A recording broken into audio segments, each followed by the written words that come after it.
Pemirsa, kita akan memasuki kabar Nampan-Nambayan. Dinas Pendidikan Banjarmasin berencana melakukan drop out peserta didik di SD Negeri Teluk Dalam 10 Banjarmasin ke SD Negeri Teluk Dalam 9 Banjarmasin yang sama-sama sekolahnya berada di Jalan Sutoyo S, Banjarmasin Barat untuk peningkatan kualitas pengajaran kepada peserta didik.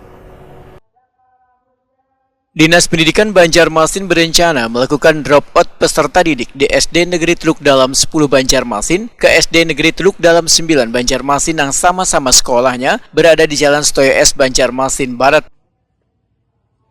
Drop-out atau penggabungan dua sekolah ini merupakan solusi inovatif pemerintah untuk peningkatan kualitas pengajaran kepada peserta didik.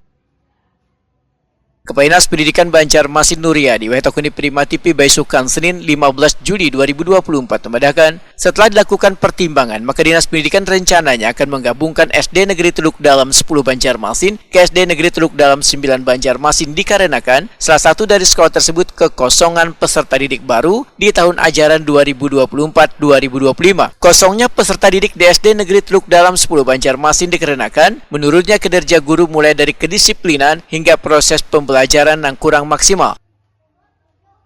Nuryadi menegaskan, kendala yang dihadapi untuk merealisasikan penggabungan dua sekolah tersebut diantaranya letak sekolah berada di kawasan padat penduduk. 5 guru berstatus P3K yang dalam perjanjian kerjanya kada boleh melakukan mutasi atau perpindahan sekolah.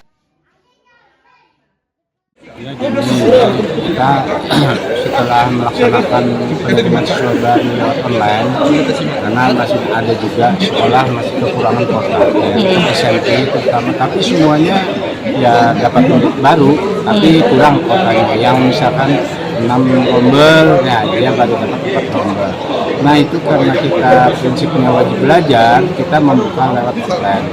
Nah, offline ini kita instruksikan sampai tahun ajaran baru hari ini juga, sampai tahun ajaran baru dan seterusnya tetap membuka online dan offline. Ini kemarin ya kami sudah melihat kondisi di sana, lapangan, ternyata ya ini kita kembalikan lagi kepada sekolah itu sendiri. Dan di sana ada kepala sekolah, ada guru P3K dari 5 orang yang dilakukan. Nah itu saya lihat kemarin di hari Jumat itu kepala sekolahnya dan dewan gurunya ya tidak ada semangat kelihatannya.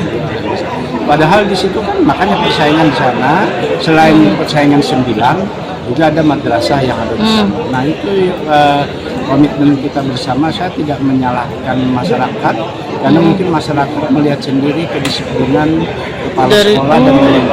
Nah, hari ini ya wacana kami ya memang kami akan mendropping sekolah tersebut. Guru SD Negeri Teluk Dalam 10 Banjarmasin Ilham Nur Cahyo memandahkan peserta didik baru di tahun ajaran 2024-2025 kosong atau keadaan yang mendaftar. Ilham Nur Cahyo memandahkan saban tahun peserta didik yang masuk ke sekolahnya selalu mengalami penurunan. Ya, untuk sampai saat ini untuk di SD Teluk Dalam 10 belum ada siswa barunya untuk di kelas 1-nya. Kalau menurut kami memang di sini karena memang pertumbuhan penduduknya untuk anak-anak di sekitar sekolah kami memang rendah, karena kami lihat di SD di sekitar, karena di sebelah sini ada SD Teluk Dalam 9, nah di situ pun muridnya berkurang, dan di SD-SD lain banyak murid yang berkurang juga. Nah untuk permintaan solusi dari kami itu ke Dinas Pendidikan sudah, dan ditanggapi dengan ada wacana untuk penggabungan atau regrouping dari SDN Teluk Dalam 10 ke SDN Teluk Dalam 9. Menurut Ilham Nur Cahyo, sepinya peminat untuk masuk di SD Negeri Teluk Dalam 10 dikarenakan di lingkungan sekitar sekolah sudah jarang ditemui kekanakan dengan usia produktif.